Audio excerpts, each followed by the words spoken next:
Hello and welcome to Loppy Loves Iceland. If you haven't been here before, my name is Lauren and on this channel I talk about my life as an immigrant living in Iceland. So today I am going to tell you a little bit about Reykjadalur, which is a popular hiking trail about 10 minutes from Selfoss. And I went there a few weeks ago. I went on Easter Sunday for a spontaneous hike. I have been there once before and it was 9 years ago in my first summer in Iceland. I went alone. I have always been meaning to go back there, but I never got around to it. And then on Easter Sunday, my partner and I were invited to go for a little spontaneous hike on Reykjadalur. And what was interesting is that it was winter conditions, so it was just snow and ice everywhere, and it was a very different experience from the first time I went to the trail. So I'm going to share some footage of our hike and just tell you a little bit about Reykjadalur. So Reykjadalur is about, I'd say, 45 minutes from Reykjavik. So you would drive to Hveragerði along the ring road, turn into Hveragerði into the town and keep driving up towards the mountain. There is a car park there. You do have to pay for parking, but the trail itself is free to walk. You have to walk the trail, you can't drive up there. But what's really interesting about Reykjadalur is that there is a hot river running through the valley and you can bathe in it. And that's what the attraction mostly is. So it is a geothermal area. As you are doing the trail, you will see hot springs. You know, you'll see the steam rising along the trail. You'll also see the river and steam rising from the river. You will see some very pretty waterfalls along the way, which is very nice. It is usually quite busy. When I went in the summer, it was crazy busy, like the whole way, just full of people. I didn't think it'd be that busy on Easter, but the car park was full. It was actually really hard to find a parking space. And there was even a tour bus in the car park. I wasn't aware of any tour companies that go to Reykjadalur, but maybe there is. So that might be worth looking into if you are visiting Iceland. You could get the bus to Hveragerði. I used to live by the bus stop and walked to the beginning of the trail the last time I did it. But the walk is about as long as the trail itself, so I don't really recommend it. So yeah, when you start the trail, I'd say the first 15 to 20 minutes are quite difficult because it is very steep.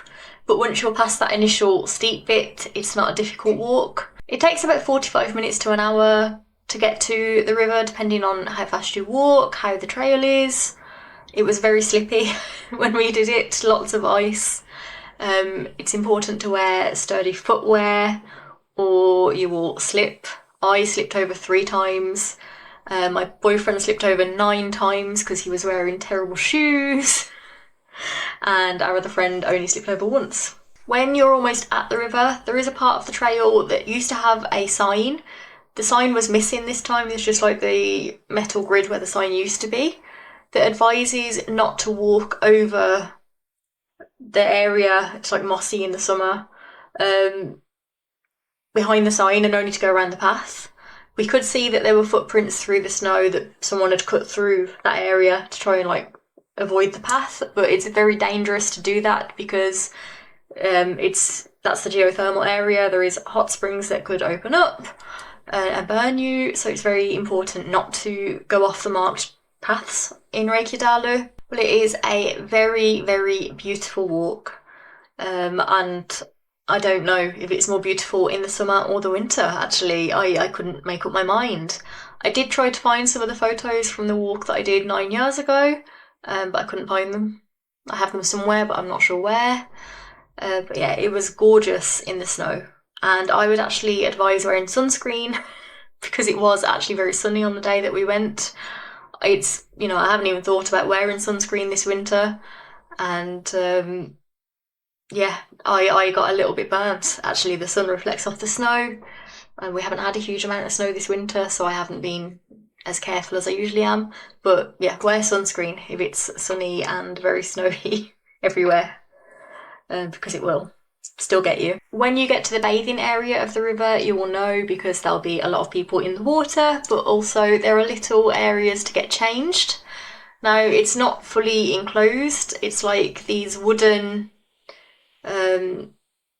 I don't even know how to explain it. It's like a wooden cross shape, and each corner that is created by the cross is like a little area to get changed in. You can just wrap a towel around yourself, which is what we did, or have someone, hold up a towel around you if you're not going alone. But honestly, in Iceland, no one's watching you get dressed, hopefully. So it's not really a big deal. Yeah, and then you get into the river and enjoy your time. Be there for as long as you want. We were there for hours this time. Very, very long time. But it was really nice, really lovely. The further up the river you go, the warmer the water will be. So if you don't like it too warm, just go a little bit further down and it should be cooler. I normally don't like it too warm. Last time I went at the very start of the bathing area to make sure it wasn't too hot. This time we were almost at the top of the bathing area and it was actually okay. It was warmer than what I would usually go for, but still bearable. And we were there for a very long time and I didn't have to get out or anything. But yeah, and bear in mind that it is just a natural river.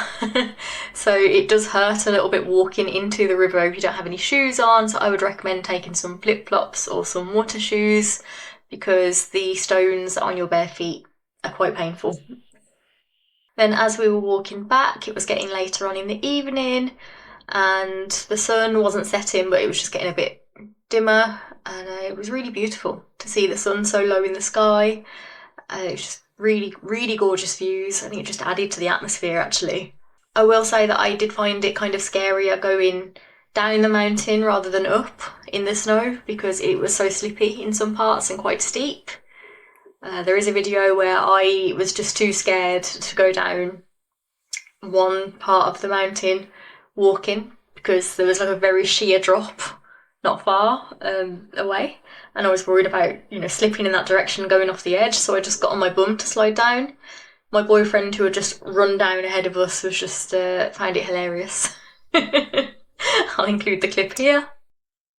Why are you going so fast, Lauren? I'm scared it's that way. Ah, it's so dangerous, Lauren. Wow! You're almost there, Lauren. You're almost there. You're falling down. Ah!